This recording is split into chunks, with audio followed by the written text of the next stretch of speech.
วกเฮาบ่ว่าคนบ่ว่าสัตว์ใดๆฉานเพราะความปรารถนาความสุขความสมหวังนั่นแหละจึงมีชีวิตอยู่อย่างหวาดกลัวมีชีวิตอยู่ที่หวาดกลัวหวาดระแวงทุกอย่างคำเป็นนั้นคือว่าหวาดกลัวคือกลัวเจ้าของบ่มีความสุขกลัวเจ้าของบ่สมหวังกลัวเจ้าของบ่ร่ำรวยบ่มีชื่อเสียงบ่มีเกียรติยศกลัวคนอื่นไม่รักนะกลัวบ่มีทรัพย์สมบัติต่างๆนานาสารพัดกลัวความเจ็บป่วยกลัวความพัดพลาดกลัวความตายกลัวบุคคลที่รักจากไปกลัวบุคคลที่รักไม่เอาใจสารพัดในความหวาดกลัวนะเพราะความปรารถนาความสุขสมหวังของเจ้าของเองเขาจึงใส่ชีวิตแบบคนหวาดกลัวหวาดระแวงย่านสารพัดย่านคิดเบิ่งคักๆเด้อกลัวบุคคลที่รักเป็นอันตรายกลัวบุคคลที่รักป่วยกลัวบุคคลที่รักไม่สมหวังคำว่ากลัวลูกหลานเลนหล่อนพ่อแม่ผู้ยาตายายทั้งญาติพี่น้องตลอดทั้งบุคคลอันเป็นที่พอใจบุคคลที่เฮายินดีพอใจเฮาก็กลัวกับเขาไปเบิดนั่นแหละที่ว่าหลายๆอย่างที่พวกเฮามีความรักความหวังดีกับลูกเต้าและหลานเจ้าของจึงแนะนำการงานส่งให้เรียนสารพัดแต่สิปกป้องสารพัดแต่สิหาวิธีมาทำให้เกิดความสมหวังให้เรียนจบมาแล้วก็อยากให้เป็นเจ้าเป็นนายอยากให้เป็นครูอยากให้เป็นทหารตำรวจยืมเงินยืมอย่างต่างๆมาอุดมาอัดมาหยัดกันมาจ้างเขาเป็นเยอะแยะนั่นแหละจึงบอกว่าแต่ละคนนะครับถ้าตราบใดที่เรายังมีความปรารถนาอยู่ตราบนั้นขึ้นชื่อว่าความหวาดกลัวก็อยู่กับเราตลอดย่านทุกข์ย่านยากย่านบ่มีอยู่บ่มีกินถ้าออกไปทางใดทางหนึ่งถ้าได้ยินข่าวว่าฝนตกลมแรงพายุหนัก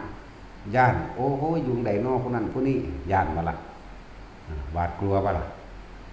ว่าเป็นหลานไปอยู่เป็นลูกไปอยู่เป็นพ่อแม่ปู่ย่าตายายหรือเป็นไผก็แล้วแต่แม้กระทั่งหมู่พวก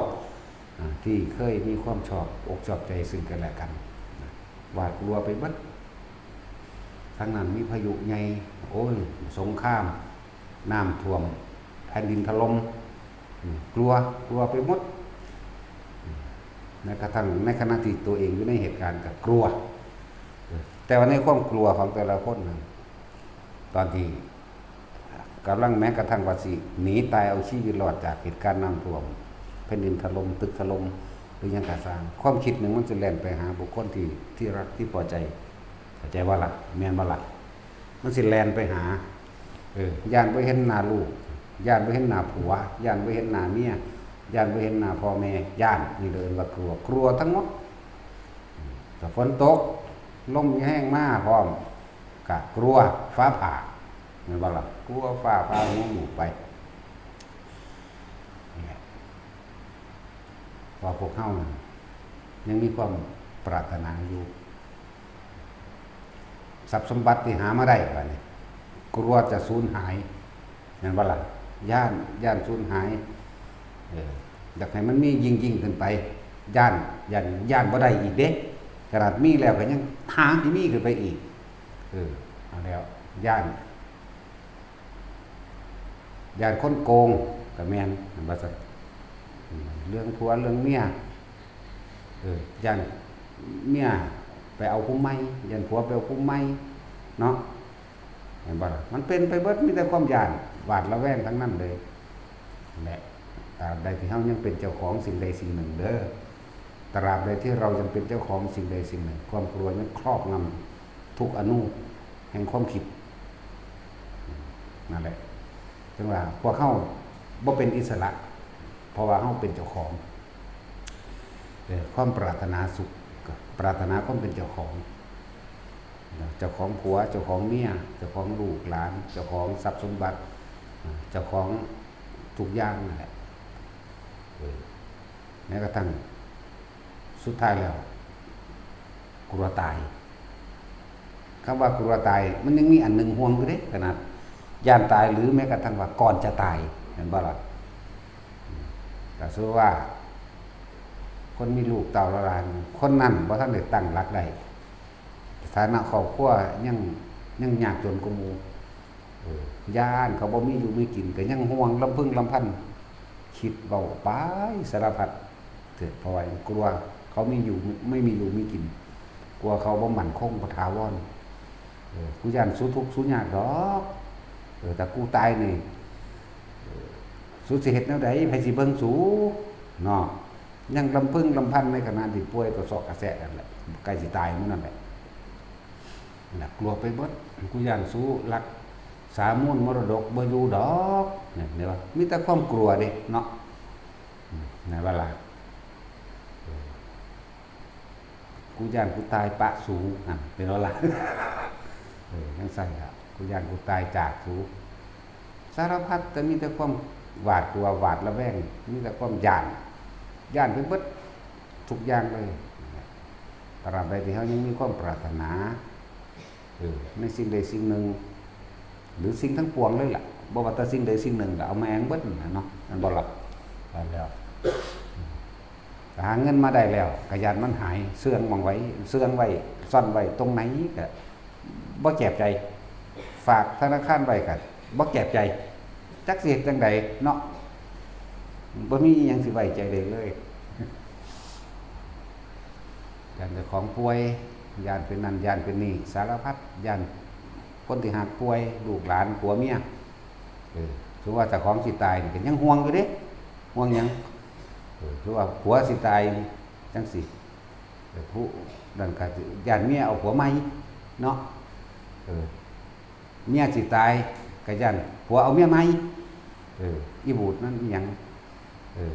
ถ้ากูตายกูได้เอาผัวกูมึงกูสิไปหักคอมันว่าซั่นมันว่า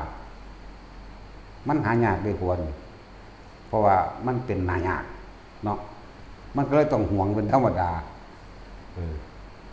คนนั้นเสี่ยงและโสตายขนาดได้ไปจีบมันแต่ว่าสงสัยว่าได้จีบกับพวกนี้คือพ่อแม่บังคับเอาเนาะจังซั่นแหละแต่ว่าอยู่นำกันไปอยู่มาเขาดีได้บัดนี้เลิกเกิดกลายเป็นความรักความพอใจจริงๆบ่แม่นความรักดอกเป็นความใคร่อยากในกามอย่างหนึ่งแล้วก็เป็นความพอใจในว่าเขาเฮ็ดให้เจ้าของสุขสบายแน่เขาบ่มีปัญหานะนั่นแหละคนละอย่างกันเด้ความรักจริงๆบ่ได้เกี่ยวกับหยังเด้คนละอันกันเนาะความรักจริงๆมันต้องหวังให้คนที่รักไปนิพพานตอนจีบกันแท็กซี่มันก็บ่ได้เว้าก็สิพาเจ้าไปนิพพานได้ขี้เกียจหาวก็บ่เว้าเนาะโอ้ยขอยก็มักเจ้าน้ำเจ้าสิพาขอยไปนิพพานมันก็บ่ว่าสั่นแล้วแต่จุ้ยก็บ่ว่าจังซั่นจีบเมียก็เลยเนาะสิได้เพราะว่ากูทื่นมึงอย่างเดียวเด้นั่นแล้วตราบใดที่เขายังมีความปรารถนาสิ่งใดก็ช่างตราบนั้นเขายังมีความหวาดกลัวในความหวาดกลัวทั้งหลายนั่นแหละร่วมแล้วเป็นทุกข์ทุกข์จากสิ่งที่ยังไม่มีต้องแสวงหาเมื่อแสวงหามีการใดมาทุกข์เพราะสิ่งที่มีอีกเด้เนาะทุกข์เพราะสิ่งที่มีอีกย่านมันสูญหายย่านมันมั่นคงย่านคนหลักไปย่านไฟใหม่ย่านน้ำท่วมย่านสารพัดย่านด้านไปเบิดว่ากลัวไปเสียทุกอย่างจากบ่คนที่สบายที่สุดคือคนที่ไม่กลัวอะไรเลยแม้กระทั่งความตายเพราะหมดความปรารถนาในสิ่งใดสิ่งหนึ่งหมดความปรารถนาหมดความอยากได้ในสิ่งทั้งหลายทั้งปวงแม้กระทั่งการมีชีวิตอยู่ของตนเองป่วยก็ไม่กลัวเพราะเขาขาดออกจากความเป็นตัวตนอย่างว่าป่วยก็ไม่กลัวแค่รู้ว่าป่วยเพราะว่าเขาขาดออกจากความยึดมั่นถือมั่นเลยนั่นแหละผู้จังสั้นแหละจึงอยู่ปราศจากความกลัวบ่มีอิหยังเสียให้เขาวันไหวขั้นข้ามสยดสยองหวาดกลัวได้เลย เพราะเขาบ่มีอิหยังครอบครองไงเรียกว่าอะไรหมดความเป็นเจ้าของแบบนี้หมดความเป็นเจ้าของแล้วบ่เป็นเจ้าของในตระกูลทั้งพ่อบ่เป็นเจ้าของในตระกูลทั้งแม่ไผสิดาทั้งพ่อทั้งแม่ไม่มีความรู้สึกเข้าใจว่าบ่มีความรู้สึกเลยว่าสิโมโหมันบ่ธรรมดาเด้หวาดกลัวแม้กระทั่งคนดูถูกตระกูลตัวเองด่าดูถูกทั้งพ่อทั้งแม่ทั้งพ่อก็โมโหก็กลัวกลัวเขาไม่เคารพนับถือกลัวเขาไม่ยกย่องไม่สรรเสริญเห็นบ่กลัวเสื่อมละกลัวเสื่อมหยังหลายๆอย่างไม่กลัวทางมารดาทางบิดาเห็นบ่ทางต้นตระกูลปู่ย่าตายายกลัวแต่ว่าคนที่ปราศจากความเป็นเจ้าของความที่ปราศจากความปรารถนาสิ่งใดอีกแล้วเพราะเขาเห็นอย่างเขาเห็นทุกข์ในความเขาไปยึดมั่นถือมั่นเขาเห็นเข้าใจว่าล่ะและเขาก็เห็นความจริงว่าสิ่งใดสิ่งหนึ่งเกิดแต่ต้องดับเป็นธรรมดาสิ่งทั้งหลายทั้งปวงเกิดแล้วก็ต้องดับเป็นธรรมดาบ่มีอย่างกี่ร่างอย่างยืนบ่มีอย่างมั่นคงจักอันจักอย่างเพราะเขาเห็นอย่างลึกซึ้งอย่างละเอียดอย่างถอนเห็นจนถอนได้ล่ะเข้าใจว่าล่ะก็เลยธรรมดาบุคคลที่รักหรือที่เคยรักได้บัดนี้มันสิกลายเป็นแค่เคยรักเคยหลงเด้มันบ่แม่นบุคคลที่รักเหมือนเดิมได้บัดพอหลังจากคำว่ารักใคร่พอใจสิเปลี่ยนเป็นเนื้อใหม่เด้เป็นเมตตากรุณามุทิตาและอุเบกขาเด้บัดนี้คนละอย่างกันเด้รักใคร่พอใจนี่มันก็ละอันกันคำว่ารักนี่เป็นภาษาโลกแท้จริงความยินดีพอใจในรูปในรสในกลิ่นในเสียงเด้ภาษาธรรมภาษาความจริงความจริงเป็นเรื่องสั้น ความยินดีพอใจในรูปลักษณะท่าทางของบุคคลนี้ที่เรายินดีที่เราพอใจที่เราอยากได้มาโอ้คืองามแต่อีหานว่าเด้เนาะมันสั้นเด้แต่ว่าบ่ว่าคือเฮาได้บ่ว่าอีหาเด้พอยันเขาบ่มากเลยว่าเขาผู้มวลเนาะแต่สิมึงกล่าวว่าคือกูบ่ถามเขาไปใส่นอนเขาบ่ปากห้วยอีหานี่ถ้ามึงบ่หีมีหีกูบ่เฝ้าแต่มึงเด้โลดเด้กูบ่เป็นคือหมู่เด้แล้วแต่หีแม่มึงเด้ ไปคือทายใหญ่แต่ว่ามันมีค่าปานนั้นภาษาของมึงโลดเด้กูด่าโลดเด้แต่กูก็ได้อยู่เด้ เพราะกูบ่ง้อไปเด้ กูเป็นมาแตะเก่าเด้เรื่องมันกูบ่ม่วนเป็นเด้อีหานี่โลดเด้เว้ยปานว่าของมีค่าปานนั้นโลดเด้กะว่ามึงอ่ะเว้ากูด่าเบิดแหละกูเป็นสั่นแล้วพวกนี้บ่กล้าเว้าท่านนั้นม่วนกูก็บ่ม่วนบ่เป็นเนาะสู้บ่จักคำสิมาเทียบหรอกเนาะผู้สาวไปใส่นอวางสิบ่แท็กซี่ได้วางได้สู้จีบเขามั้ยน้องบักหรือหยังโอ้ยกูบ่เป็นดอก กูก็บ่จักคำสิเปรียบเพราะกูบ่เคยเว้าเท่านั้นไปทางใดกูถามจังซี่เด้ถ้าบ่ปากง่วยอีห่านี่เว้ย มึงมีค่าแม่งส่ำใดตัวดีโลดเด้มันจะสั่งให้จังได๋เด้จังซั่นล่ะบ่มันบ่เป็นแต่ว่าพวกเฮาน่ะย่านเขาบ่มาเนาะนี่เห็นบ่ย่านหรือกลัวเขาจะไม่รักก็เลยต้องเว้าพูดหวานๆเพราะๆนั่นบ่นี่นั่นแล้วถ้ารุ่นเก่าๆคือตะค้อนแน่ก็ใส่นอผู้สาว รุ่นเก่าจะเป็นนั่นเด้ไปนำไปบ่เนาะแรงสั่นเด้ยังบ่สั่นแต่รุ่นเก่าๆจะเป็นสั่นดอกไปกีบเขาน้ำเฮือนนี่ตะเกียงตั้งตะเกียงไปทีเนาะที่เขากำยังน้อเหมือนว่าเด้ สั่นดีเด้ตะกี้อย่างเขาว่ามักเที่ยวไปนี่ย่านเป็นเขาว่าย่านกลัวเขาจะไม่รักก็เลยต้องไปบ่อยๆไปมากๆเฮ็ดดูๆ สั่นไปเรื่อยๆก็ตามกันไปทางกันมานั่นแหละทุกอย่าง ที่เฮามีความปรารถนาย่อมมีความกลัวครอบงำมีความปรารถนาจากใดเขาเป็นผัวเป็นเมียผู้หญิงมันอยากลีลาอยู่เด้จังมักอยู่เด้มันก็เป็นธรรมดามันยายหญิง40อย่างเนาะเขาก็เล่นโตเขาไปธรรมดาเลยทางผู้ชายนี่ย่านแต่เขาบ่มักหาวิธีเอาอกใจมันใจสิขาดแล้วความจริงนั่นเนาะถ้ากูด่าแท้ๆมันยังมาหากูอยู่หวยอีหานี่เด้กูถามธรรมดานี่ก็สิยิงปานนั้นบ่เนาะมึงบ่จักบ่กูเลือนได้อยู่เด้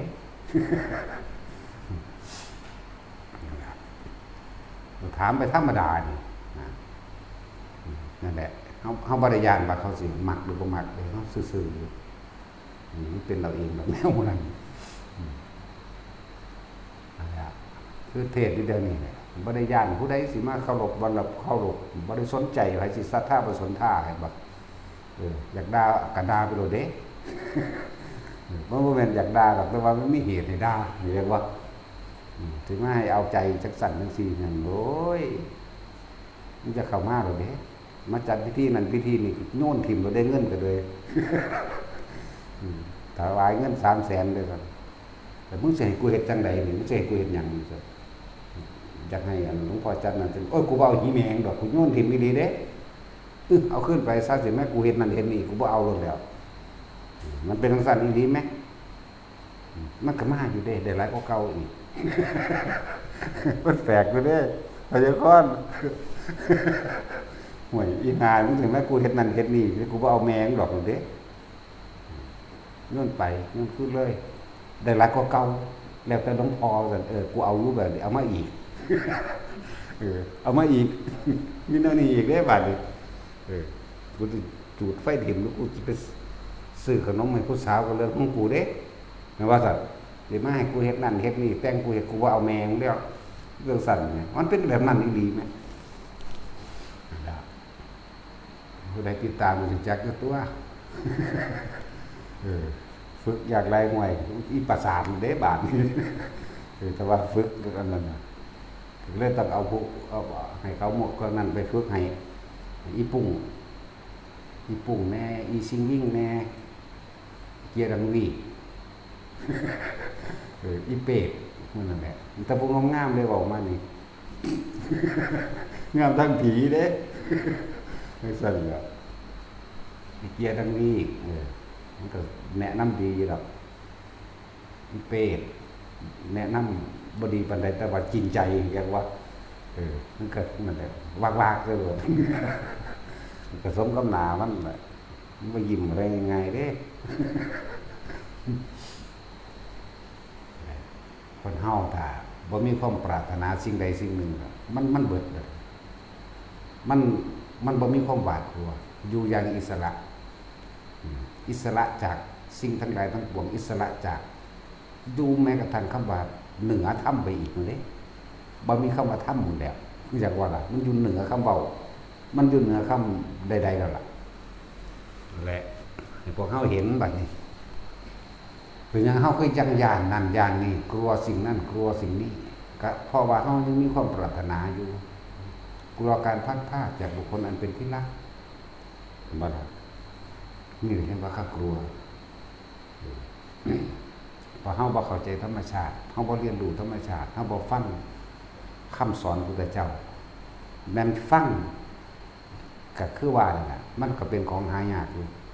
คนที่พูดจริงๆคนที่พูดตรงๆคนที่เอาความจริงออกมาพูดยากเด้เพราะเขายังกลัวอยู่เขาจึงไม่กล้าพูดนั่นบ่ล่ะเขากลัวคนจะไม่ศรัทธากลัวจะเสียภาพลักษณ์กลัวจะเสื่อมเสียชื่อเสียงนั่นบ่ล่ะกลัวไม่ได้ลาภไม่ได้ยศกลัวคนนินทาจะให้เขามาสรรเสริญนั่นเองเหมือนที่เฮาเห็นทั่วๆไปนั่นแหละเอาอกเอาใจคนชาวบ้านก็นั่นเขาไม่รู้ก็ย่อมบ่ไปเอาใจเอาไปมาเลยเกิดกลายเป็นว่าตัวเองกลับไปเป็นทาสเขาวัดต่างๆที่บ่มีการปฏิบัติภิกษุสงฆ์ทั้งหลายพวกเจ้าก็ดีอยู่ดอกแต่ว่าได้บวชเข้ามาเฝ้าวัดเนาะ มาเฝ้าวัดเฝ้าศาลาปัดกวาดนั่นนี่ไว้เฝ้าหนังสือไตรปิฎกเอาไว้เฝ้าพระพุทธรูปกวาดยังใหญ่แมงมุมก็ดีอยู่เด้ดีอยู่จุดนั้นแหละค่าจ้างรางวัลเจ้าก็กินเขาฟรีแหละหลังจากนั้นเจ้าก็ไปนรกพ่อได้มีคนตายกับรุ่นคนตายตลอดได้พวกนั้นพวกว่าจังยังเนาะสิได้ไปสวดกุศลาพ่อได้ใจคาเลเป็นธรรมดาเด้อเดี๋ยวก็แลนมาหาของขังของเถิงกันเลยอย่างเส้นเนี่ยไม่ธรรมดาดินั่นแหละเขาบอกความจริงออกมาบอกเด้เอาแต่ความหลอกลวงใส่กันเองธรรมดามูภิกษุสงฆ์บวชก็มาแล้วศึกษาพระวินัยขอห้ามขอบัญญัติสิ่งใดเป็นเครื่องห้ามที่บัญหามไว้ปัญญาเฮาตกนรกปัญญาเฮาหลงถีบหลงทางและพาผู้อื่นหลงพร้อมแล้วเฮาสิเห็นเป็นส่วนมาก99.99%นั่นน่ะมันพาหมู่หลงพาหมู่ตกพาหมู่เฮ็ดไปทั่วที่ทั่วแดนนั่นว่าซั่นเมื่อศึกษาพระวินัยดีแล้วก็ศึกษาพระธรรมคำสอนต่างๆเพื่อเป็นหนทางออกจากทุกข์เมื่อศึกษาดีแล้วออกฝึกหัดปฏิบัติตนเองอยู่ตามป่าตามเขาตามคำสอนเพิ่นนั้นโน่นเรือนว่างโน่นลองฟางโน่นป่าไม้เทือกเขาภูเขาโน่นถ้ำและเตือนทั้งหลายพวกเธอทั้งหลายจงออกไปบอกนั่นแหละโทรศัพท์ดีไหมมันเหลื่อมตาดีไหมเมื่อเขาได้ยินได้ฟังคำสอนแล้วกันเพิ่นก็บอกเบิดทุกอย่างนี่ศีลนี่สมาธิเนี่ยนี่ปัญญาในวิสุทธิมรรคหนทางแห่งความบริสุทธิ์สามมันศีลวิสุทธิกระทำแบบนี้สมาธิกระทำแบบนี้ปัญญากระทำแบบนี้ออกไปวันเขาป่าเขาดงป้ายฝึกหัดได้รู้แจ้งเห็นจริงตามความจริงแล้วปราศจากความหวาดกลัวมดความกลัวมีแต่บอกความจริงเท่านั้นได้บัดป้าก็ไม่มีกลัวก็ไม่มีแต่ว่าอาจหารละเริงตามความจริงเด้อาจหารละเริงกับกล้ากับกลัวมันคนละอย่างกันเด้เข้าใจว่าล่ะเขาบอกว่าได้สะสกสะสานเนี่ยพอบอกว่ามีอย่างเขามาเพื่อสิกระทบกระทั่งให้รู้สึกว่าโอ้ยานคนบ่มาบ่ล่ะยานคนบ่นับถือยานเสียศาสนาไปเด้โอ้ยมันจะเสียไปใส่วะนั่นบ่ล่ะถ้าเฮาฝึกหัดตนเองรู้เห็นจริงตามมันมีแต่เอาความจริงออกมาเว้าให้ฟังเว้าให้ฟังเด้บ่ได้เว้าให้เชื่อเด้เชื่อหรือไม่เชื่อก็ช่างแต่พูดไม่ฟังเฉยๆจะกระทำตามหรือไม่ทำตามก็ช่างเพราะทั้งหลายเหล่านั้นล้วนแล้วแต่พวกเจ้าต้องกระทำเองปฏิบัติเอาเองได้จังใดบ่แม่นว่าได้เพราะว่าความเชื่อเด้สั่นล่ะ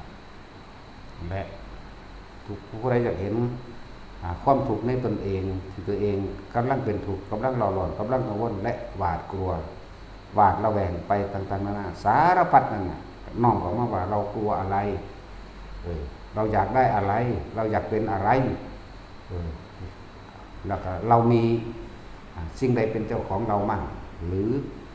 เราเป็นเจ้าของใครมั่งจะบอกเรานั่นแหละในโลกนี้ก็มีใครเป็นเจ้าของใครจริงดอกอย่าว่าล่ะไม่มีใครเป็นเจ้าของใครจริงไม่มีใครเป็นเจ้าของสิ่งใดจริงเปล่า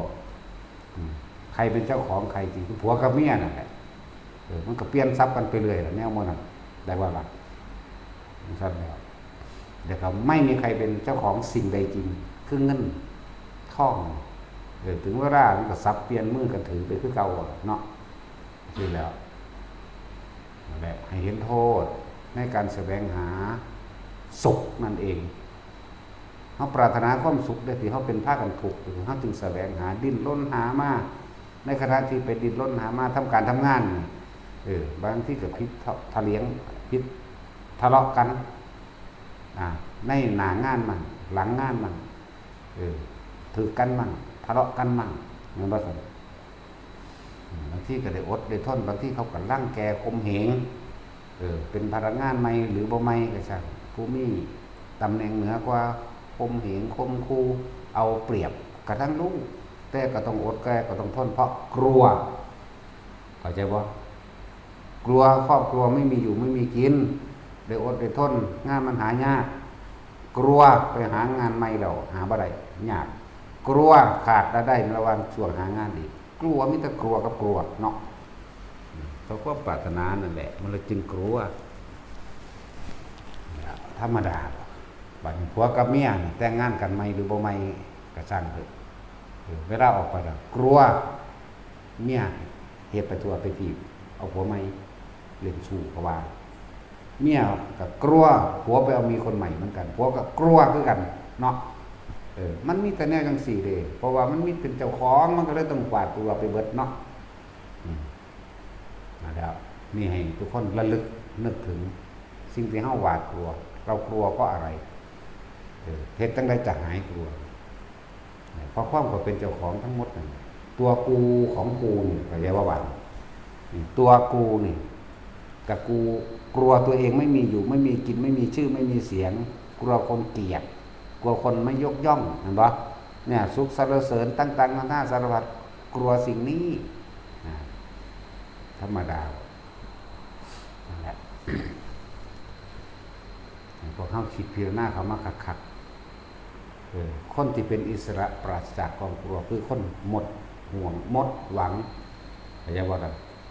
บ่มีความหวังในความอยากได้อยากดีอยากมีอยากเป็นอย่างนี้มองเข้ามาหันเข้ามาประสบการณ์ชีวิตของพวกเฮาแต่ละคนเลี้ยงมาเท่าที่จำความได้เลี้ยงมาจนถึงปัจจุบันนี้และเอาถ้ำจับเอาถ้ำเปรียบเทียบนี่คือเอาความจริงอันนี้แหละคำว่าถ้ำเลยเอาที่แสดงมานี่ให้ทุกคนเอาไปเทียบเบิ่งเด้อบางคนกลัวครอบครัวไม่มีอยู่มีกินอย่างหนึ่งจังเช่นพวกตำรวจมันย่านครอบครัวบ่มีอยู่ไม่กินย่านเจ้านายที่กินท่าต้องทำตามที่นายสั่งทั้งนี้ทั้งที่ผิดศีลธรรมใช่บ่ล่ะ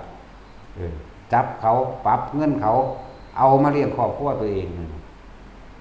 เพราะอย่างบางทีลูกผู้นี้เรียนตอนนั้นลูกผู้นี้เรียนอันนี้เลยโกงไปเลยกันนั้นเพราะที่โกงก็เพราะกลัวนั่นแหละที่โกงที่กล้าในการกระทำความผิดต่างๆจนเกิดความเคยชินหน้าด้านเรียกว่าอะไรพวกนี้โดยเฉพาะพวกตำรวจที่เป็นนักสันหาวิธีเอาเบิดนะมันใกล้ตัวนึงมันอยู่กับคนหลายนั่นแหละจับแล้วก็หาวิธีเอาเงินบ่ปรับเขาหลวงดอกบ่ได้ปรับเขานั่นดอกเอาเองนั่นแหละโอ้มึงบักนั้นสิเอานั่นบักนี้สิเอาค่อมบักนี้สิเอานั่นเอานี่มันบ่ล่ะเลยเฮ็ดไปทั่วทีมนั่นแหละแต่ทั้งเบิดมันก็รวมอยู่ในความจริงในตัวเองมันลืมบ่ได้เด้แนวมื้อนี้อยากว่าแม่นธรรมดาเด้บ่ลืมคือเก่าแม่นผ่านไป10 ปีแล้วก็ช่างไปเจอเหตุการณ์แบบนั้นปุ๊บนึกถึงเจ้าของเฮ็ดปั๊บทันทีจังซั่นแหละนั่นแหละคำว่ากรรมจังซั่นกระทำสิ่งใดเอาไว้แล้วสะสมเอาไว้แล้วเป็นอนุสัยเอาไว้แล้วเป็นอารมณ์เอาไว้แล้วเวลามันมีเหตุการณ์กระทบมันเกิดผุดขึ้นมาคือเก่านั่นแหละจังหวะหลายๆอย่างที่พวกเขาต้องนำเข้าไปพิจารณาตัวเองแต่ว่ามีธรรมที่เพิ่นเอาความจริงออกมาแสดงบ่รู้เรื่องเจ้าของหรือว่าเจ้าของญาติหยังเนาะเพราะว่าบัดนี้เอาเรื่องเฉพาะตนแม้กลัวตายก็ต้องตายเหมือนเดิมแล้วความตายเนี่ยเฮาสิไปหนีไปลี้อยู่ทางใดเอาเฮาสิไปลี้อยู่ไสมันหนีบ่พ้นนั่นให้เห็นความจริงโดยธรรมชาติตามธรรมชาติมันธรรมชาติเกิดธรรมชาติก็ต้องดับนั่นว่าซั่นคนเกิดคนตายสัตว์เกิดสัตว์ตายต้นไม้เกิดต้นไม้ตายโลกนี้เกิดโลกนี้ก็ต้องตายฟังแปลกๆว่าโลกตายเนาะว่าคนเกิดก็ว่าคนตายเนาะว่าต้นไม้เกิดก็ว่าต้นไม้ตายโลกเกิดโลกก็ตายกันตัวมันว่าซั่นดับแต่ดวงอาทิตย์นั่งดับดวงอาทิตย์ก็ดับเด้นั่นแหละเพียงแต่ว่าเฮาขาดบ่ถึงซื่อมันไกลมันเป็นเรื่องไกล ยันทุเลวามันไกลแต่ถ้าเราเรื่องใกล้ๆสันติเกวาคือเรื่องใกล้ตัวเราคนเกิดคนตายสัตว์เกิดสัตว์ตายการพบก็คือการเริ่มจากการเกิดคือการเริ่มตายก็เน่าว่าจากกันเป็นมันก็ต้องจากกันตายอยู่แล้วเนี่ยนี่สันติเกวาตะเทกชังนี่เรื่องใกล้ๆตัวเฮานี่แหละบัดนี้มันสั้นนั่นแหละเทศอภิธรรมมันเด่นจากคนมันจากอภิบัก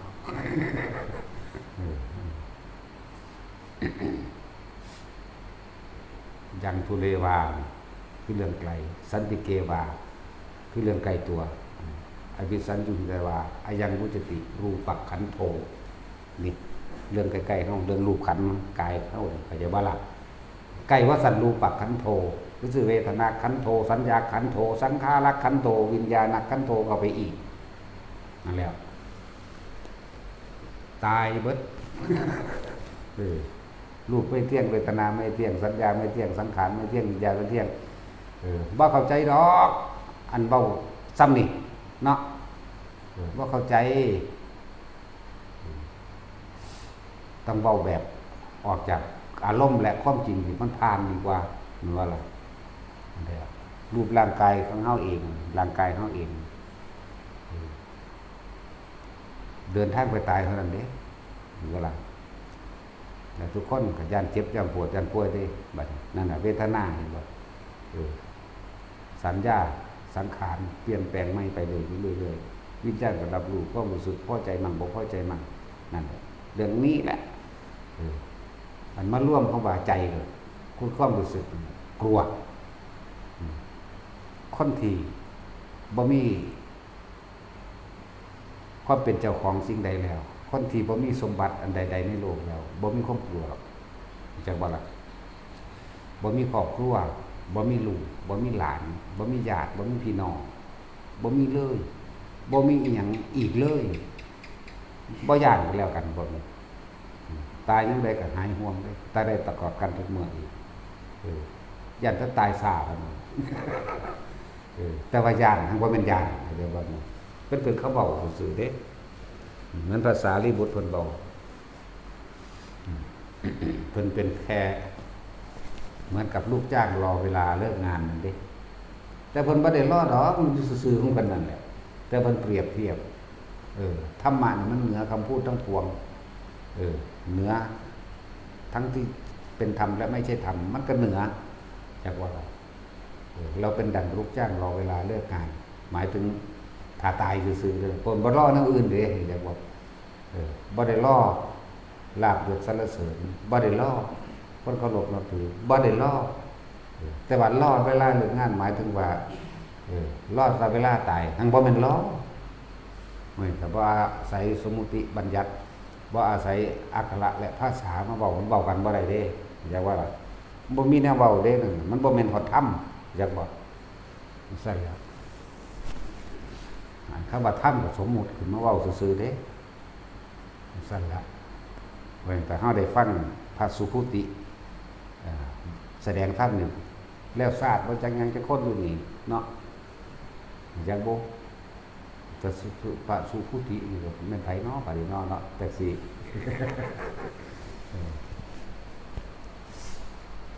บ่เข้าใจบ่จักดอกว่าเพิ่นเว้าได้จังไดพระ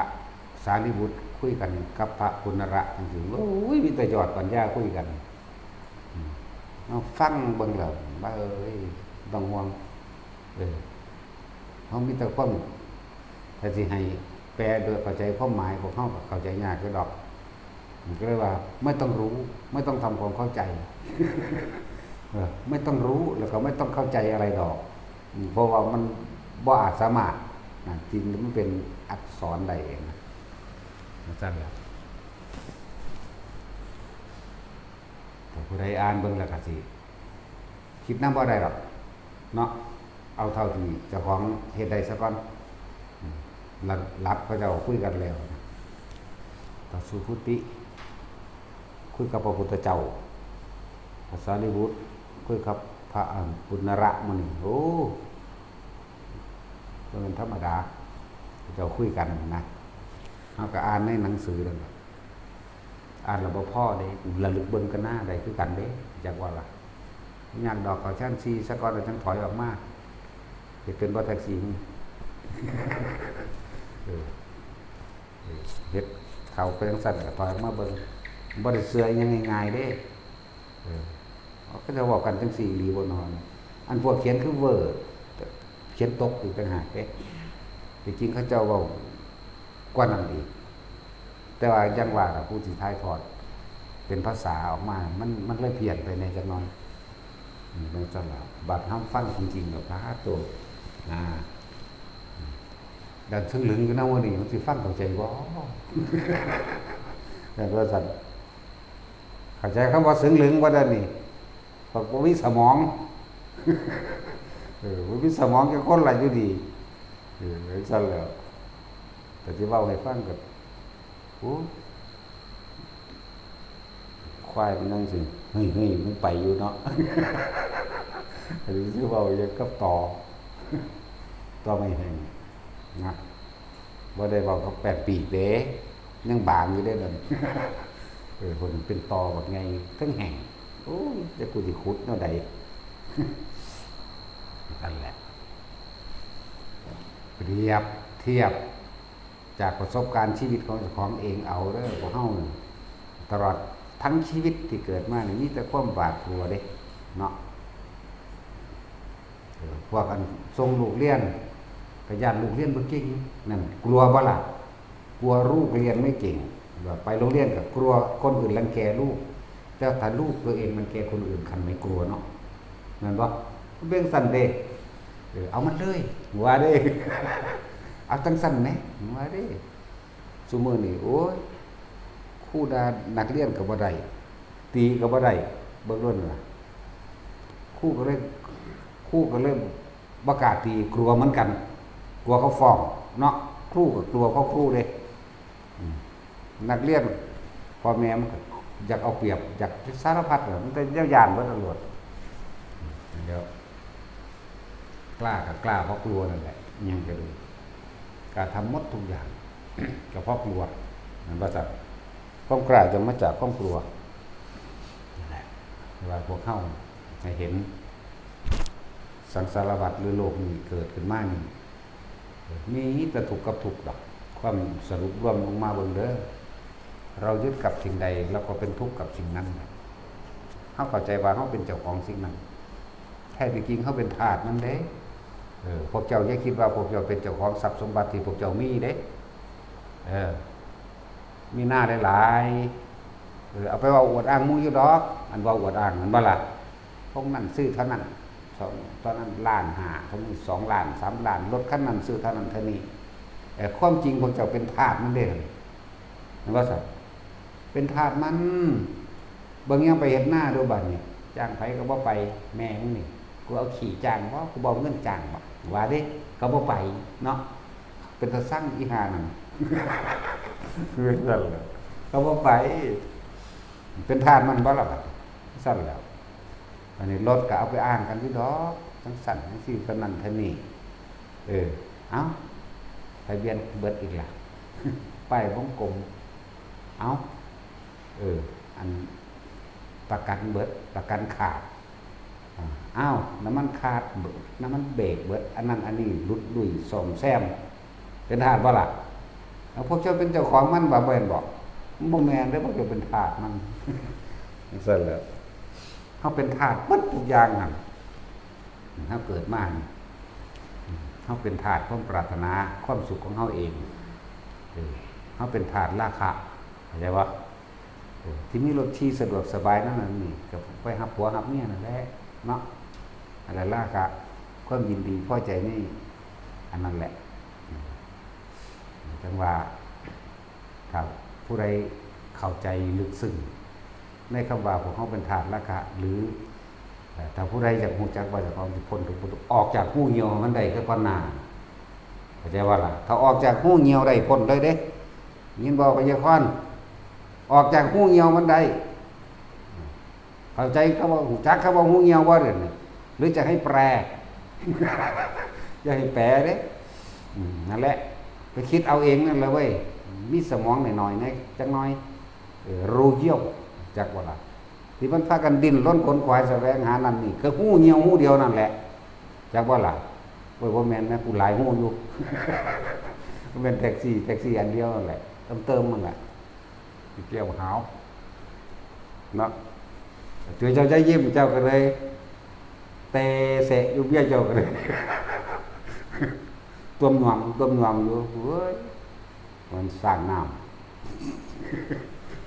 พ่อทิ้งเลยแล้วล่ะสิไล่ปันเนาะอย่ามาขับจังไดก็ถิ่มบ่ได้กันน่ะจักว่าล่ะมันค่าอันเดียวนั่นแหละ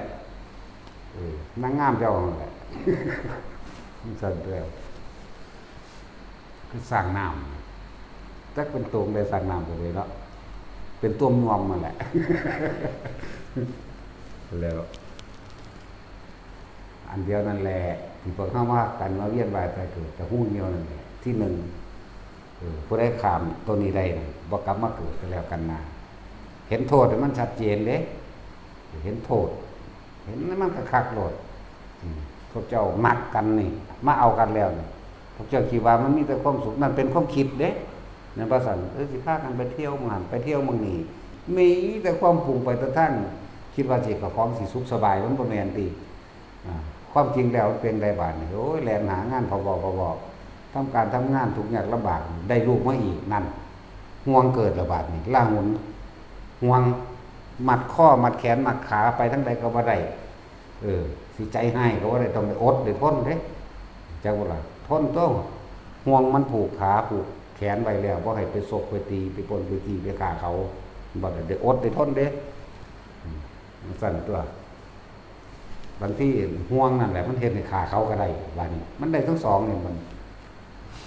ปนก็ได้ที่ฆ่าก็ได้โกหกทำให้เขาเสียชีวิตและทรัพย์สินก็ได้โอ้สารพัดเลยนั่นแหละคำว่าราคะหรือความรักใคร่ยินดีพอใจในรูปและกลิ่นเสียงฆ่าผู้อื่นก็ได้ฆ่าเจ้าของก็ได้เฮ็ดให้ตัวเองเมาไม้ก็ไปเสียสติก็ได้นั่นบ่ล่ะอกหักผิดหวังชีวิตนี่คือบ่สิบ่มีความหมายบางคนก็ผูกคอตายบางคนโดดน้ำตายบางคนก็ฆ่าผู้กูมักน่ะตายกูบ่ให้ไผเห็นบ่ล่ะนี่ก็มีนั่นบ่ล่ะนั่นแล้วมันสั้นแล้วเป็นความจริงได้นี่ที่เราเห็นในข่าวนั่นแหละเนาะไปเอาผัวใหม่แล้วไปเอาเมียใหม่แล้วปี2 ปียังนำฆ่ากันอยู่นั่นแล้วเห็นโทษเด้อโทษของงูเหี่ยวนั่นแหละมันสั้นอีหลีเลยแหละเป็นจังซี่บ่แม่นโทษสำคัญเลยล่ะตัวนี้พวกเฮาได้อดได้ทนทั้งอดทั้งทนทั้งสูงมันบ่ธรรมดาสารพัดเพื่อให้ได้มาในเครื่องบำรุงบำเรอความสุขของเจ้าของเองเห็นบ่ล่ะสั่นแล้ว จังว่าพวกเฮาเห็นโทษก็คัก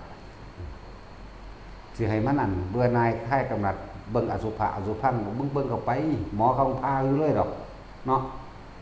แปลกประหลาดเลยว่าซั่นหมอมันเป็นตะบรรลุคือหยังได้มันพาแขนพาขาคนพาท้องพาตับพาไส้พาพุงตอนมันศูนย์เมียมันก็พาเมียมันคือกันมันขาทิ่มแม่แยกแข้งแยกขาใส่กับถุงดำไปทิ่มบางหันแน่มันคือบ่เบื่อหน่ายซั่นเนาะมันซั่นแหละเลยบอกวางให้บ่เข้านั่นเห็นโทษให้มากๆเมื่อเห็นโทษแล้วก็หาเครื่องอยู่เฮาคือลมหายใจนั่นแหละเครื่องอยู่เฮานั่นคำว่าวิปัสสนาก็คือการคิดพิจารณาหาเหตุหาผลต่างๆจนสรุปลงได้ว่าเห็นโทษจนบ่มีหยังสิถกเถียงตามความเป็นจริงได้อีกแล้วจากประสบการณ์จริงและชีวิตจริงของเฮาเองเห็นโทษนะครับผัวเมียด่ากันด่าเพราะว่าหยังด่าเพราะว่าบ่ได้ดังใจทั้งสองนั่นแหละหึงหวงก็มีเฮ็ดงานบ่ได้เงินก็มีหลายอย่างเข้าใจว่าล่ะก็ต้องสลายให้มันเห็นโทษเด้เห็นโทษทุกอย่างนั่นแหละแล้วพวกเจ้าได้อดได้ทนเริ่มต้นแรกจากคน2 คนต่อมาก็มีผู้2ผู้3ผู้4ก็คือลูกนั่นแหละคือห่วง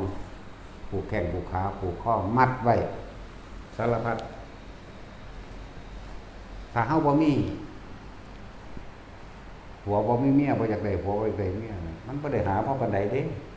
มันว่าซั่นทะกี้ บ่ได้หาบ่ได้คิดว่าสิไปยืมเพื่อสิมาทำธุรกิจนั่นนี่เด้บ่ได้คิดบ่ออกเด้ก็อยู่ธรรมดาก็หากินไปซื่อๆม่วนๆมันๆไปเพราะว่าบ่มีธรรม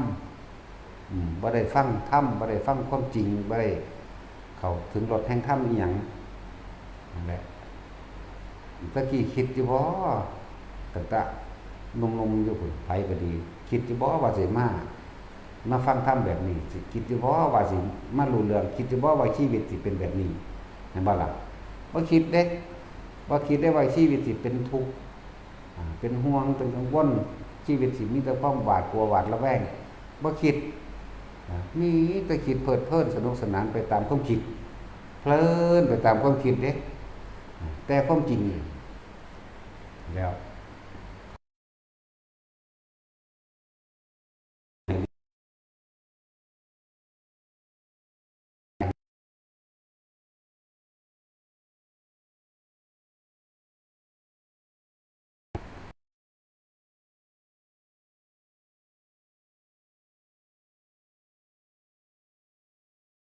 บ่ออก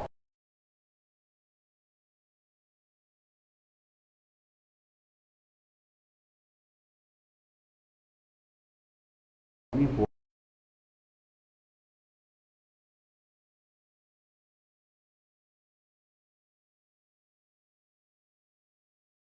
เอาเถอะ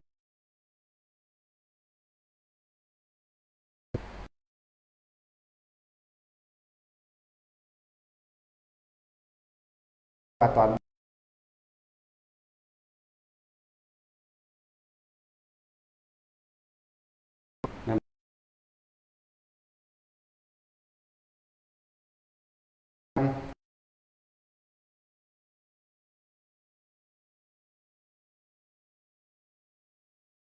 บาด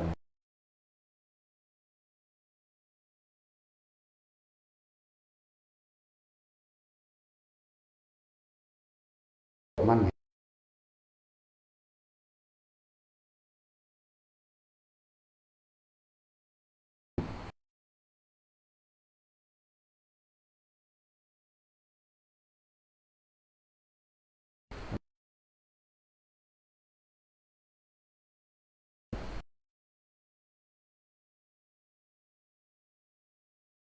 เรื่อยๆ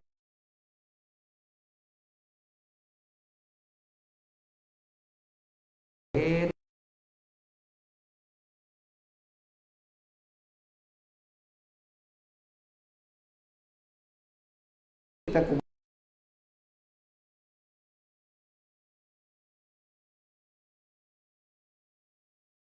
ทุกโก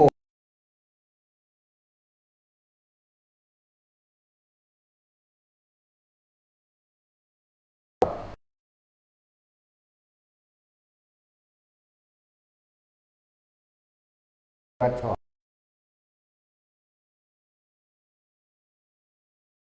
บ่ว่าทำได้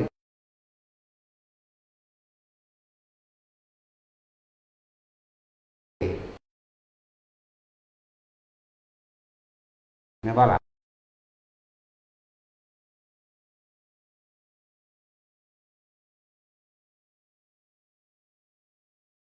อยู่ไส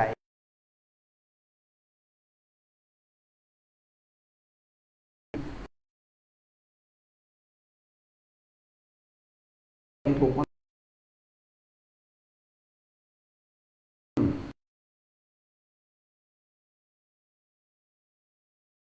เอิ้นว่าทุกข์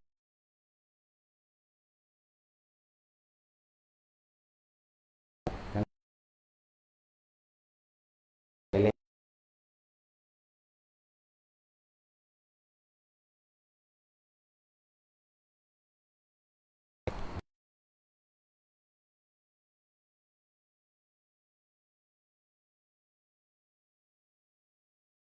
นี่อยู่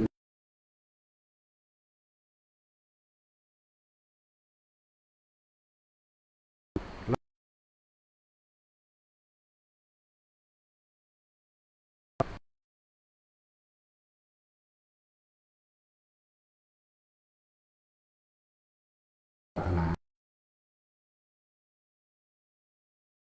แต่ตัว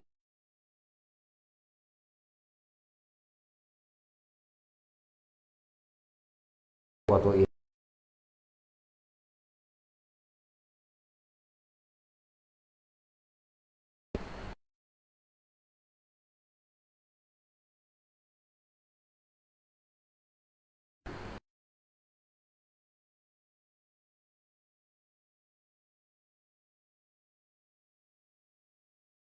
ซอย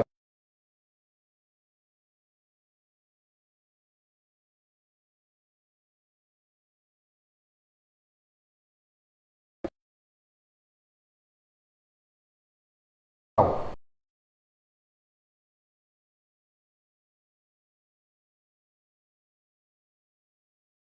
เป็นน้อง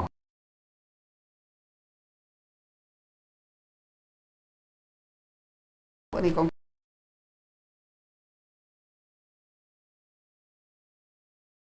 ไปแล้ว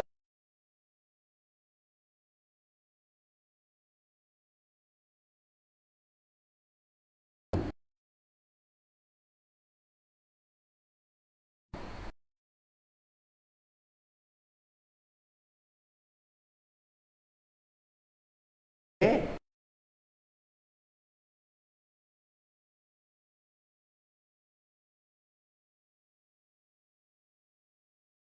ของอะไร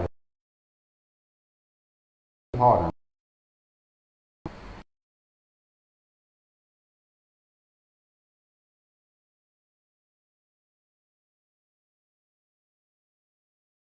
ที่บ่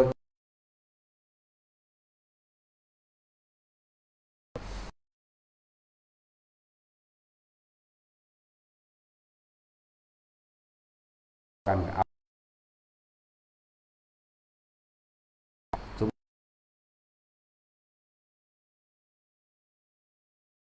ิว่ามัน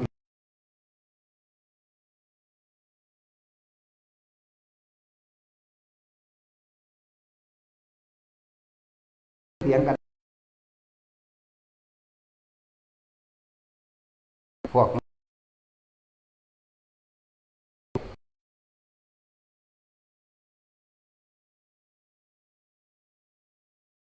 บัดนี้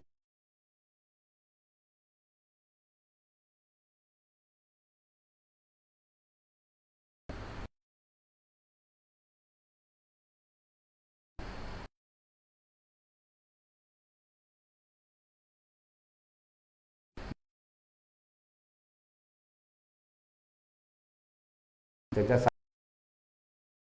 ลายภาษาโอ้ยขอยแค่เอาหญ้าออกก็ซื้อดอกว่าเด้บาดนี้พูดมันเป็นพิษมันมีเรื่องอิหยังกันก่อนจะได้เป็นผัวเป็นเมียมาบุญไม่เอ่ยนอนกันเนาะดึงมาเว้าเบิดเด้มันสิรักตัวมีหยังมันเป็นแบบนั้นแหละว่าได้บัดนี้เว้าให้กัดฟังอันนี้เคยเคยอันนี้หน้าบัดนี้พูดนี่เป็นป้ามันเป็นสระอิงว่าได้บัดนี้เนาะสิรักด้วยมีหยังฟ้องตะแม่ก็แม่ก็เข้าข้างมันพ่อก็คือกันไปเด้นะเป็นเหตุเบิดอิหยังก็ดีฟ้องนั่นนี่ทางเทื่อมันฝุ่นเติมไปเอาน้ำพ่อใหญ่แม่ใหญ่หรือยามันไหลไปบักหลายเด้จังซั่นมันไปฟ้องคนนั้นฟ้องคนนี้ว่าได้เข้าใจว่าล่ะนี่เป็นโทษจากนี่แหละโทษจากหูเหี่ยวแล้วผู้ใดมีแล้วก็ลึกซึ้งก็แล้วกันนาถ้าว่าอกหักผิดหวังบ่เจ็บบ่ปวดบ่ป่วยมีบ่มาก็อยู่นี่ก็ดีเนาะยากอยู่เด้คนที่มีพร้อมสมบูรณ์ทุกอย่างที่จะดึงตัวเองออกจากความที่มีอยู่ได้เห็นโทษความสมหวังเห็นโทษความสิ่งที่มีแต่ว่ามันสิมีลึกๆอยู่ในใจอย่างหนึ่งกูสิหาไปฮอดใส่มันบ่ธรรมดาเด้คือพยาสะจังซี่แล้วมีทุกอย่างในพยาศาสตร์แต่สิเว้าแล้วมีปราสาท3ฤดูเหมือนพระพุทธเจ้าแต่ว่าบ่ใหญ่พอกันแต่ว่าเหมือนพระเจ้าว่านั่งสนมเล่ากันมีทุกหลังได้มีปราสาทฤดูร้อนปราสาทฤดูหนาวและปราสาทฤดูฝนเด้เรามีเด้พระพุทธเจ้าก็มีลักษณะนั้นแต่ว่านั่งสนมพระพุทธเจ้ามี 74,000 คนเด้ผู้นี้บ่หลายดอกอยู่ในหลักพันนั่นแหละตัวนี้แต่มีไข่กันแต่ละมื้อแต่ละเว้นมีแต่ความสนุกสนานเพลิดเพลิน มันนั่งมีแนวกัดกลุ่มอยู่ในใจมันมีแค่นี้บ่ชีวิตนั่นพวกเขาเจ้าลึกซึ้งเข้ามาเห็นในภายในที่แรกก็สนุกสนานเพลิดเพลินอยู่แล้วก็มีลูกมีเต่าเหมือนกันมีอย่างสิบ่มีเมียเราก็มีหลักๆเราก็ดีเป็นซั่นมีลูกพ่อจังซั่นแล้วแต่ว่าเบิ่งแล้วล่ะครับมื้อนึงตื่นมาดึกๆอย่างก็ล่ะพวกกันนั่งล่ำนั่งบำเรอบำรุงเล่านอนเบ้าตีนสินมันนอนอ้าปากน้ำไหลนี่ไหนมันนอนตดมันปัดกันดีจังว่าล่ะฮารี่ก็นอนกัดแก้วตากัดตาเลยเนาะกอดเลยให้กันละเมอถีบกันก็มีจังซั่นแล้วอันคนก็ละเมอล่ำละเมอหลองไปเด้ฮารี่ก็ตดอาดมันมีอ้วนๆบ่ค่อยอ้วนดอกเขาคัดอยู่มีสมบูรณ์แน่ปาเอากระบี่เดือดปาดไปหมด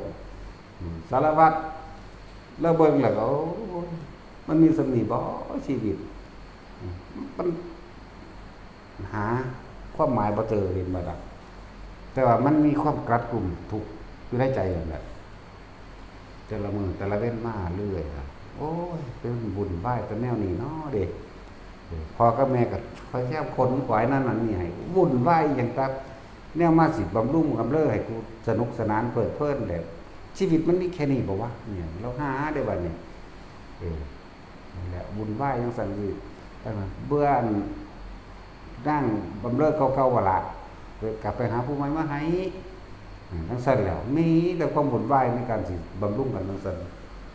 จนว่าเล่ายาวออกจากปราสาทเล่าเองครับบุญไหว้บางนี้มันบุญไหว้หนอในภาษาเรียนโอ้ยจากมันยังคือคมบุญไหว้ยังกระดอกเรือแท้แล้วไปยังจมไปน้ำทางเล่านั่นแหละจากว่าละจมไปว่าบ่นจากว่าละเล่านั่นยางบ่นราวนั่นแปลว่าท่านเดินบ่นไปตามถนนหนทางวุ่นวายเนาะอะไรกันนักกันหนาน่ะอย่างว่าล่ะสั่นแล้วตายแล้วนั่นแหละพระพุทธเจ้าเล่งพยานเบิ่งแล้วฝั่งนี้เครือข่ายพยานโอ้หมดนี้สิผู้นี้สิมีสิทธิ์บรรลุเองนั่นแหละแล้วไปเทศเอาคุณก็เอานั่นละมาพี่ยาสะมึงนี่บ่มีข้อมูลไหว้เด้ก็เข้าไปหากัน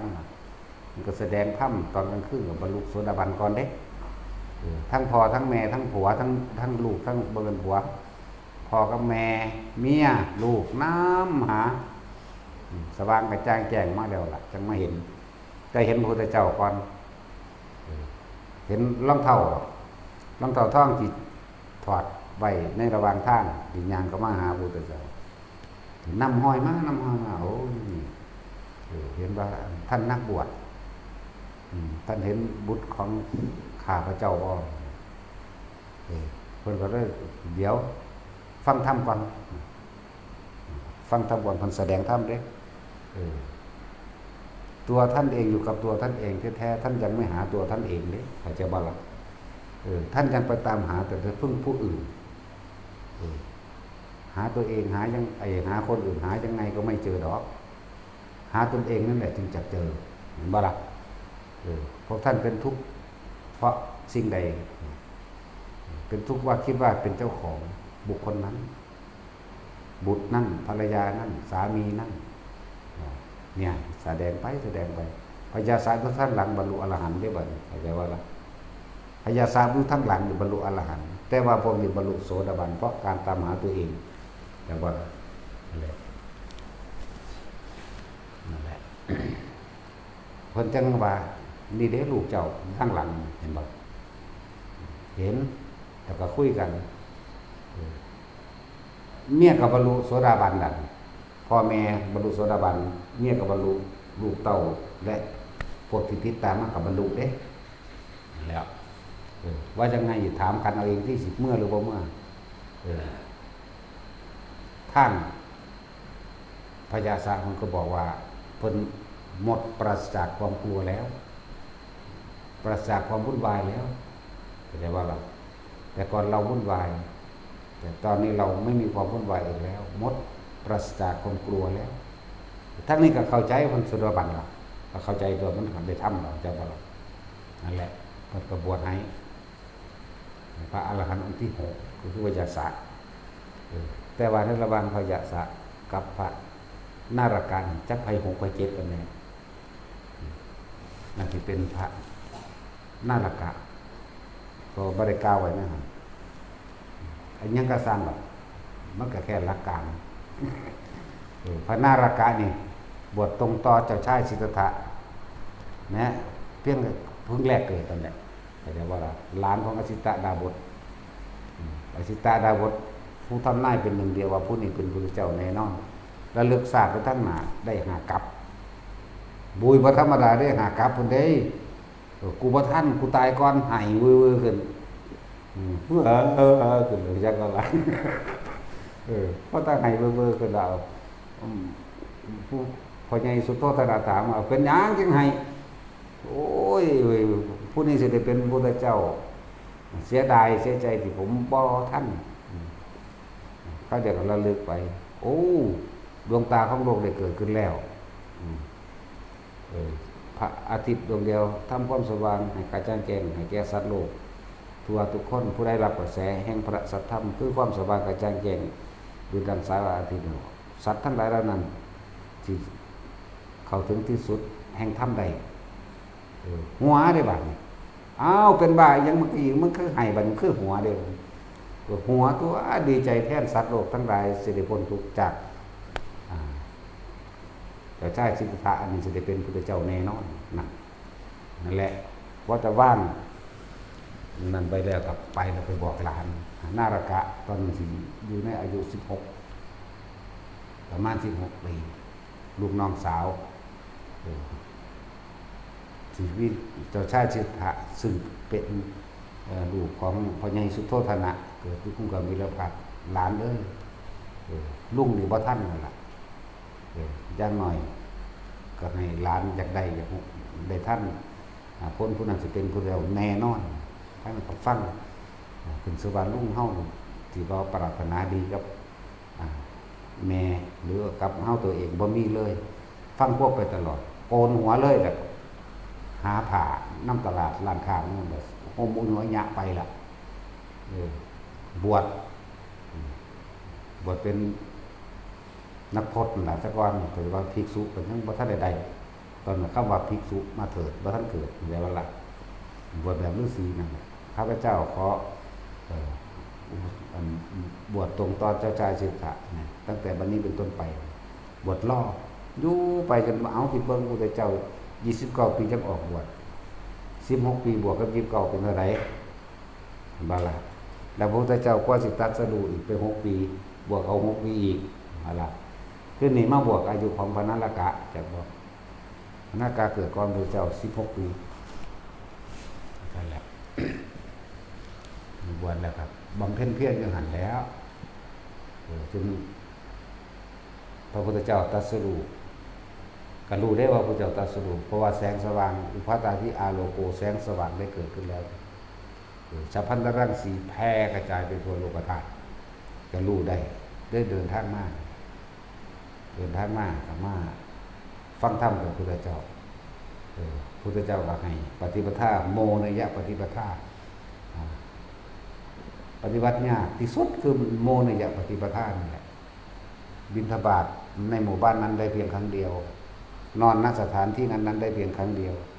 ต้องย้ายที่ตลอดทุกวันมันไม่ได้พักได้ผ่อนเนาะไปเลยเนาะแต่เอาเพิ่นก็ปรารถนามานั้นเพิ่งทำพระพุทธเจ้าก็บรรลุเด้อยู่บ่โดนบ่นานเพิ่นก็ตายได้ล่ะตายกับเพิ่นก็อายุหลายแล้วล่ะเด้หยิบเบิ่งได้ก็ดีจากพระพุทธเจ้าเฮาได้36 ปีเห็นบ่บรรลุอรหันต์นี่เนาะ36 ปีก็บวก16 ปีของเพิ่นที่เพิ่นอายุเท่าใดบัดเนี่ยนั่นก็36ก็เป็น46ก็เป็นเดี๋ยวได้6 กับ 6เพิ่นได้เพิ่นก็เป็น72เด้เนาะ 72 ปีแล้วนะก็พ่อตายแล้วล่ะแต่เขาบ่ปานนั้นเขาก็ยังอยากตายอยู่ตายมื้อแรกเนี่ยทังดีเด้กูใหญ่กูเฒ่าได้ร่างกายเฒ่ามันเฮ็ดเวียกเฮ็ดงานเฮ็ดหยังให้คนอื่นบ่ได้ล่ะมึงจะอยู่เป็นภาระเด้มีแต่บอกมันวางซั่นเด้ถ้ามันยังเฮ็ดได้อยู่จะพึ่งตายก็ได้หรือตายก็ได้นะได้ทั้งหมดแล้วก็พูดถึงระหว่างพระยาสะกับพระนาลกะจะใครเป็นไผนะว่าบรรลุเพราะบัดนี้หลังจากพระยาสะบวชเรียบร้อยแล้วหมู่เพิ่นเองอีก30นั่นแหละที่เป็นลูกเศรษฐีน้ำกันนั่นน่ะก็มาบวชนำแล้วก็บ่เรียกว่าตามมาอีกบักหลายในพรรษานั้นหรือปีแรกนั้นก็สิสรุปตามหนังสือก็ว่า61องค์พรรษาแรกที่พระพุทธเจ้าตรัสรู้61องค์เขาเจ้าลืมนับพระนารกะ62องค์เฮาว่าแต่ว่าล่ะ62เขาเจ้าบ่นับพระนารกะใส่ซื่อเป็นธรรมดานั่นแหละก็ว่าไปเว้าฟังซื่อๆดอกเสื้อก็สร้างดอกแนวจังซั่นมันแล้วไปแล้วก็ตายเบิดแล้วล่ะยังแต่เฮาล่ะสิตายต่อไปและฟังแล้วเอาไปคิดถ้ากันนั่นเป็นบ้าเป็นบอดเจ้าเล่ห์เจ้าคนม่านยาแถลงคนมันก็มีหู้ยองเดียวล่ะอยากว่าล่ะเห็นบ่ได้ที่อยู่ตีหน้าเสาเราค้มเท็จได้กินเหล้าเมายาเป็นบ้าเป็นบอดอันเดียวนี่แหละพาเป็นอยากว่าล่ะมันตั้งที่เว้ามาบ่แม่นตั้งเอามาเว้าแค่ชาตินี้เด้ตั้งมาตั้งแต่พุ่นในตั้งกำเนิดเกิดโลกใหม่นั่นเด้ตะกี้สัตว์มันยังบ่ได้มีเสื้อผ้าใส่อยู่ไผนั่นเด้ตะกี้เวลาหิวอาหารก็หากินผลไม้หลากไม้อยู่ในป่าน่ะว่าข้าวสาลีน่ะคนก็กินข้าวสาลีน่ะมันกินซุแนวนั่นแหละแต่บ่ทันกินสัตว์แต่ว่าได้กินพืชแต่ว่าเรื่องข้าวสาลีอันนี้เป็นร่างกายผู้หญิงผู้ชายมันเปลี่ยนแปลงไปจับวงกันเบิ่งเอาไปมาต่อสัตว์กันไปคือเป็ดคือไก่นี่แหละสักวันบัดนี้เริ่มมีความยินดีพอใจในรูปร่างลักษณะท่าทางรูปรสกลิ่นเสียงของคนพวกนั้นเลยหึงเลยหวงเลยมีการตีลั่นฟันแท่งแรขากันนี่แหละจึงเริ่มมาการสร้างบ้านจึงมีการสร้างบ้านสร้างเรือนที่มุงที่บังเพื่อเสพกามเมื่อเสพกามแล้วจึงมีการเก็บอาหารในยุคในชาติจึงมีหาเครื่องอำนวยความสะดวกต่างๆมาเกิดขึ้นสัตว์ทั้งหลายที่ปรารถนาจะเกิดก็มาเกิดในท้องพวกนี้และสัตว์อื่นๆก็ไปเกิดในท้องสัตว์อื่นๆสัตว์อื่นๆก็เป็นด้วยกันวัวควายม้าเป็ดไก่ก็ผสมพันธุ์กันเป็นแบบคนเหมือนกันนี่ก็เป็นมาเริ่มกันนี่แหละเพราะอาศัยความยินดีพอใจในหู้เหี่ยวในราคะนี่แหละอันนี้มันก็แล้วจึงได้สร้างบ้านสร้างเรือนในบ่จัดเว้ามาตั้งแต่อาคันจะสูตรพุ่นเด้นี่เริ่มปฐมกัปใหม่แห่งภัตตรกัปพุ่นเด้นี่ตะกี้ยังเป็นสัตว์ตัวอ่อนอยู่น้ำหยังไปพุ่นเด้หลังจากเกิดแผ่นดินยังขึ้นเกิดความสมบูรณ์ของมันแล้วขึ้นมานี่แหละเป็นหญิงเป็นชายก็เป็นมาเลยเป็นเป็ดเป็นไก่เป็นคู่มาเลยเด้เป็นไปตามกรรมที่เจ้าของเฮ็ดไว้นั่นแหละจักว่าบ่ได้ว่าชาตินี้รับผลกรรมใดชาติก่อนทำกรรมไว้เช่นนั้นเด้คูณอสงไขยนั้นพุ่นล่ะนั่นมันยังละบ่ได้จักบ่ครับมันจะมาเวียนว่ายแต่เกิดอันนี้คือเก่ากับที่แล้วทำกรรมใดไว้กับนี้ย่อมรับผลของกรรมนั้นบอกเรื่องกรรมบัดนี้บอกเรื่องอสงไขยก็บอกแบบเดียวกันเพราะเฮาบ่ทันได้สิ้น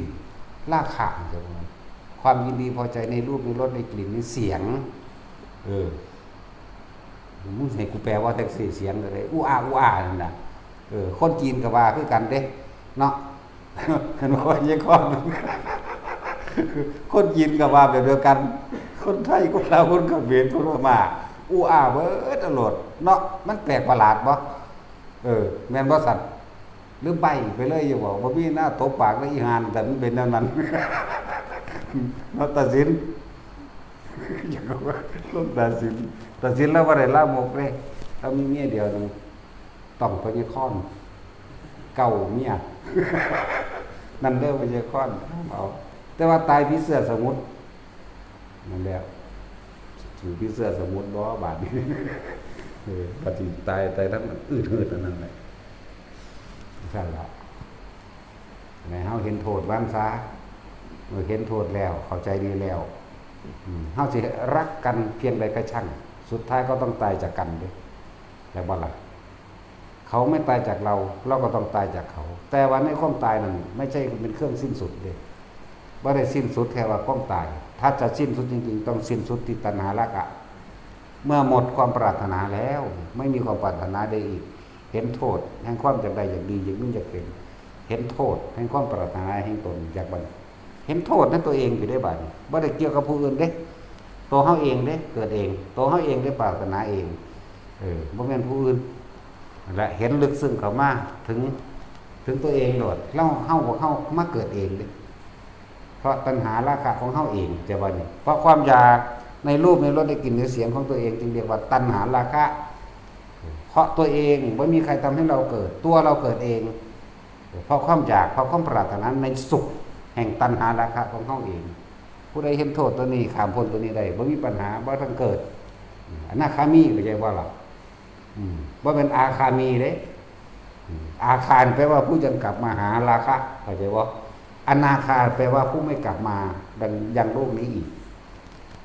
พูดคราวเดียวไปเลยจบเลยอยู่สุทธวาสหาสันยังต่ำนั่นแหละวิธีมันก็บอกผู้สูมือผู้ดังเข้าใจบ่ล่ะมันก็มีผู้ดังอยู่คนตัวแต่คนดังแหม่ก็ยังมีผู้ดังอยู่แม่นว่าซั่นดังแหม่หรือว่าดังยังโอ้โหก็ไปก็สามารถปฏิบัติได้คือกันนี่ล่ะแม่นบ่ล่ะคนตาบอดก็มีผู้ดังอยู่เด้เอาแม่แต่มันบ่มีหูดังหายใจมันก็ตายแต่โดนตัวเนาะมีหูดังคนหูหนวกก็มีหูดังแต่ว่าก็มีหูดังหายใจได้คือกันพวกเฮานี่อยู่กับลมหายใจตั้งแต่เกิดแต่ว่าบ่เคยคิดถึงลมหายใจเจ้าของเนาะไปหาคิดถึงแต่ผู้อื่นแม่นว่าล่ะ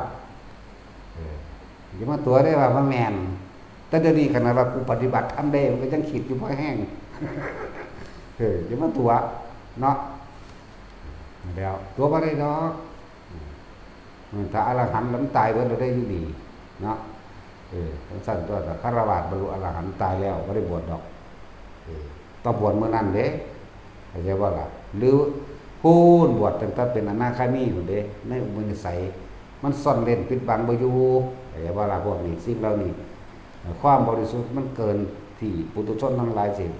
เข้าไปปรามาสแม้ตั้งใจหรือไม่ตั้งใจก็ช่างรับมันเดิมอย่างว่านั่นแหละ